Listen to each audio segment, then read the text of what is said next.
Yeah, my, how times have changed. When we had a dog, when I was a kid, dogs stayed out summer and winter. Hot, cold, didn't matter. We thought they had a doghouse, everything was fine. How much we have learned. Yes. They are living beings as well, and they feel the cold every much as we do. In fact, probably more, because they're right down there. Kallie Milleman from the OSPCA is with us right now to talk about our four-legged friends and what we need to remember in these cold temperatures. Good morning. Thank you so much for having me and to bring up this really important topic. And animals will get cabin fever as well. So they're going to want to go out for that walk, and you're going to want to bring them out for the walk. First of all, in weather like this, when we get into the minus 20s, should we still be walking Fido? It's not a sort of yes or no answer. I mean, obviously, like you said, our pets are going to go a little stir crazy too, just like us. We all want to get out and get our exercise, and there's ways to do that indoors as well. But in terms of bringing them out for their walk, you still can, but you're going to need to adjust it. So, you know, where in the warmer weather we might be taking them for a good sturdy, depending on your dog, half an hour to an hour walk, we're going to want to cut that right down, 10 minutes, 15 minutes tops. Now, we're out there walking.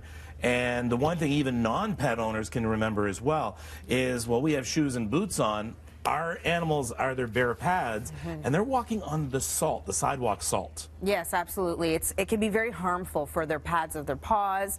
And of course, once we bring them in from that walk, it's not sort of over at that point. You want to take a warm, damp cloth. You want to wipe the pads of their paws off and make sure that there's no salt that gets left in there, because they're going to go ahead and give themselves a bath and lick it off and, of course, ingest some of that, which could be very harmful. So having some sort of footwear for them, whether it be some little booties. There's also sort of rubber-like boots that kind of go on that can be a little bit more comfortable for them. And then if your pet is just not having it, there is a salve that you can actually buy and rub on the pads of their paws. That's interesting. Okay, that's really good. The other thing you were telling me too is that, especially if you're going to be working on your car, you know, you're filling up the antifreeze in weather like this as well, and you spill some on the driveway.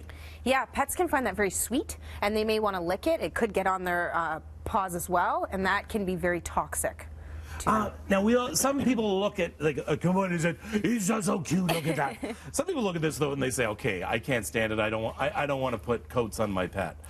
Yeah. This actually is very practical. It actually is.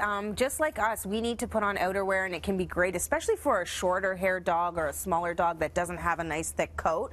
My biggest suggestion is take your pet with you to the pet store. Kevin, there are so many different styles of sweaters and coats. You need to find the right one for your pet. Take them with you, try it on them, find the best fit for them. Same time as well, we talk about this in the summertime. We talk about leaving your animal in the hot car. Yes. Leaving your animal in the cold car can be just as dangerous. Just as dangerous. It is freezing out there, Kevin. So anybody, of course, we want to make sure that you're not doing that. So leave your pet at home where they're warm and they're safe. You don't need to necessarily take them with you to the grocery store. So leave them at home, and of course, anybody witnessing an animal in distress, should you be concerned, you can give a call to 310 SPCA, no area code needed. All right, thank you very much, appreciate it. And more information on the website? Absolutely. OSPCAblog.ca has all of our tips and info. All right, and at Ontario SPCA, maybe you want to put in your tips. It'd be great if you get a conversation going, what do you do to keep your pet feeling more comfortable in weather like this? All right, thank you very much, Kallie Milleman.